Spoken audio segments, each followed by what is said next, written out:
ভোটের প্রতিশ্রুতির বাইরে সুন্দরবনের জঙ্গলে প্রতিদিনই চলছে বেঁচে থাকার আসল নির্বাচন।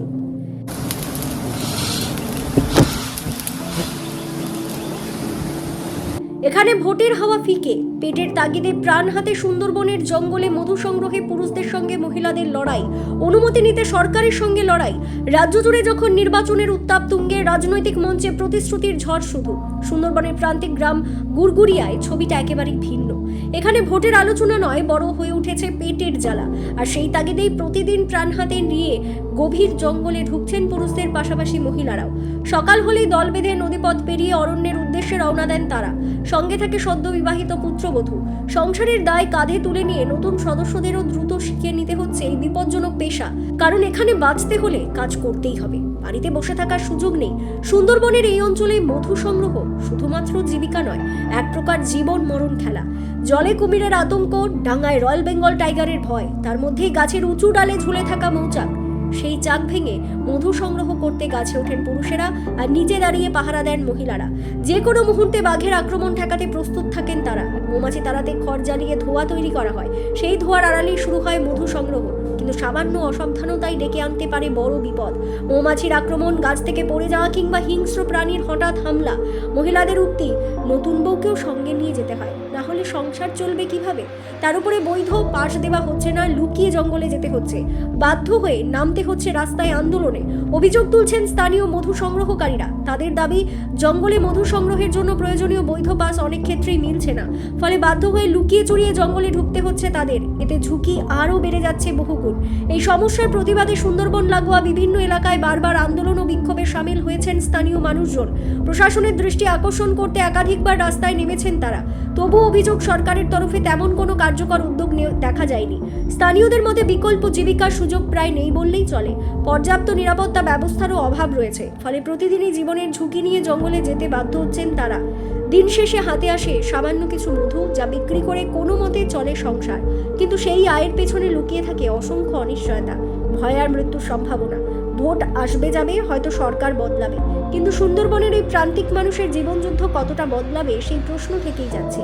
ভোটের প্রতিশ্রুতির বাইরে সুন্দরবনের জঙ্গলে প্রতিদিনই চলছে বেঁচে থাকার আসল নির্বাচন। মধু ভাঙতে প্রচুর কষ্ট, মধু খুঁজতে হয়, মানে অনেকটা জঙ্গল গলে গলে গলে গলে ওর পোকার টান ধরে ধরে ও যেতে হয়। পোকার টান ধরে ধরে গেলে ও যেখানে পোকা পড়ছে ওখানে বাসা আছে নাকি, এবারে ওখানে গিয়ে গাছে উঠে দেখতে হবে। তো ওখানে একটা বাসার ধারে গেলে একটা বড়ে তৈরি করতে হবে, মানে বগড়া পিছেকে কেটে ওকে বড়ে মতন তৈরি করতে হবে। তৈরি করে এবারে ধোঁয়া দিতে হবে। ধোঁয়াটা দিলে পোকা কিছু সরে যায়। তারপরে গাছে উঠে একজন নিচে হাঁড়ি ধরে থাকবে, আর উপরে একজন উঠে মধু কাটবে, কেটে তারপরে হাঁড়িতে ফেলতে হয়। জীবনে রিস্ক আছে। হ্যাঁ, প্রচুর রিস্ক আছে।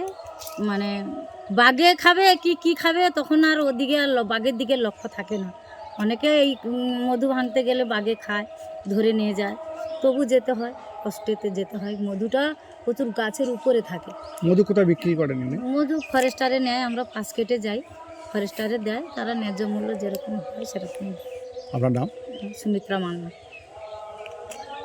আমরা দেখছি যে সুন্দরবনের যেসব মৎস্যজীবী আছে তারা এই মৌলেরা মহল পাশে যায়, এবং সামনেই এই মহল পাশে সিজন।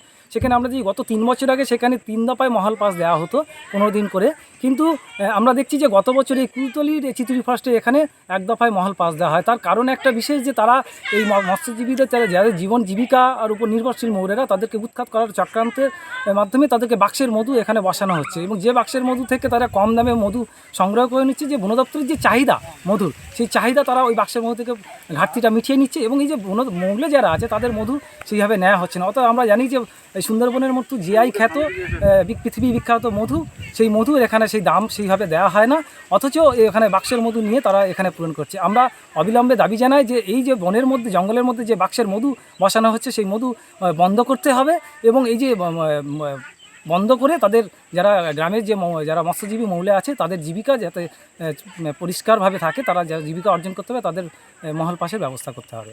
মিঠুন মণ্ডল, সহ সম্পাদক, এপিডিআর, দক্ষিণ চব্বিশ পরগনা জেলা কমিটি।